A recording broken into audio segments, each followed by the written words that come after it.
చనిపోయిన తరువాత ఆత్మకి ఏమవుతుందో తెలుసా? మరణించాక మనిషి శరీరాన్ని విడిచిపెట్టి ఆత్మ తన సరికొత్త ప్రయాణాన్ని మొదలు పెడుతుంది. ఇంతకీ ఆత్మ అసలు ఎక్కడికి వెళ్తుంది? నరకానికా లేక స్వర్గానికా? స్వర్గానికి వెళ్లిన ఆత్మ మళ్ళీ ఎక్కడికి వెళ్తుందో తెలుసా? స్వర్గం నరకం కాక ఇంకెక్కడికైనా ఆత్మ వెళ్లే అవకాశం ఉందా? ఆత్మలు మళ్ళీ భూమిపై ఎందుకు జన్మిస్తాయో మీకు తెలుసా? అలాగే కొన్ని ఆత్మలు మళ్ళీ జన్మను ఎందుకు ఎత్తలేవు? ఇలాంటి ఎన్నో ఆసక్తికరమైన ఆత్మ ప్రయాణాల గురించి తెలుసుకునే ముందు ఆదిశక్తి ఛానల్ ను సబ్స్క్రైబ్ చేసుకోండి ప్లీజ్. మనిషి జీవితంలో చివరి ఘట్టమైన చావు వల్ల మనిషి భూమి మీద తనకున్న అన్ని బంధాలను తెంచుకొని శాశ్వత నిద్రలోకి వెళ్లిపోతాడు. సరిగ్గా ఇదే సమయంలో చనిపోయిన మనిషి శరీరం నుంచి ఆత్మ బయటికి వస్తుంది.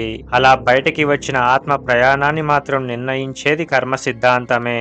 అంటే బతికి ఉన్నప్పుడు మనిషి చేసిన మంచి చెడుల ఆధారంగా ఆత్మ భవిష్యత్తు ఆధారపడి ఉంటుందన్నమాట. చూసారా, మనిషి తన ఆత్మని కూడా ఇబ్బంది పెట్టే స్థాయికి ఎదిగాడనే చెప్పాలి. మనిషి శరీరం నుంచి బయటపడ్డ ఆత్మను ముందుగా యమభటులు యమలోకానికి తీసుకువెళ్తారు. ఇక్కడే యమధర్మరాజు చిత్రగుప్తుల వారి సాయంతో మనుషుల పాపాల చిట్టాను గమనిస్తూ ఉంటారు. జీవితాంతం మంచి పనులు చేసి పుణ్యాన్ని సంపాదించుకున్న మనిషి ఆత్మ యమలోకం నుంచి నేరుగా స్వర్గలోకానికి వెళ్లిపోతుంది. ఈ ఆత్మలు ఇక ప్రశాంతంగా స్వర్గలోకంలో సుఖాలను అనుభవిస్తూ ఉంటాయి. ఇక ముఖ్యంగా మాట్లాడుకోవాల్సింది పాపాలు చేసి యమలోకానికి వచ్చిన ఆత్మకు ఏమవుతుంది అని. కలికాలంలో 100లో 90కి పైగా ఈ ఆత్మలే ఉంటాయి కాబట్టి వీటి కోసం యమలోకంలో బుద్ధి తెప్పించే గట్టి చట్టాలు ఉన్నాయని గరుడ పురాణం చెప్తోంది. ముందుగా పాపాలు చేసిన ఆత్మల ప్రతి పాపాన్ని లెక్క వేసి ఆత్మలు చేసిన ప్రతి చెడు పనికి శిక్షలు వేస్తారు యమధర్మరాజు. శిక్షలు వేయటం అయిపోగానే ఆత్మలు నరకలోకానికి వెళ్లిపోతాయి. ఇక నరకలోకంలో ఆ ఆత్మలు శిక్షలను అనుభవించడం మొదలవుతుంది. గరుడ పురాణం ప్రకారం చాలా దారుణంగా ఉంటాయి ఈ శిక్షలు. మొత్తం 28 నరకాల ద్వారా ఎన్నో వందల శిక్షలను ఆత్మలు అనుభవించాల్సి ఉంటుంది. ఉదాహరణకి ఆత్మలని బాగా మరుగుతున్న నూనెలో వేసి ముంచటం, బాగా విషపూరితమైన పాముల చేత కరిపించటం, చీకటి గదిలో వేసి నీరు ఆహారం ఇవ్వకుండా బంధించటం, కాలుతున్న ఇనుప సువ్వలను శరీరంలో పొడవటం, విషపూరితమైన ఆహారాన్ని బలవంతంగా తినిపించటం వంటి ఘోరమైన శిక్షలు అనుభవిస్తాయి ఆత్మలు.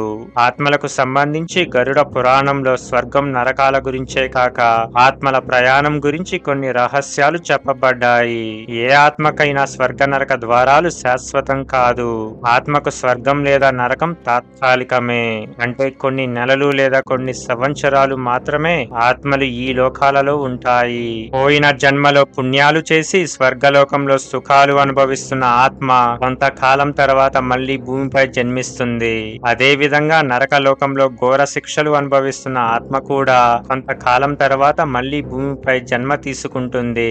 ఇలా కొత్త శరీరాన్ని తీసుకున్న ఈ ఆత్మలు వాటి కర్మల ఆధారంగా భూమిపై జీవితాన్ని కొనసాగిస్తూ ఉంటాయి.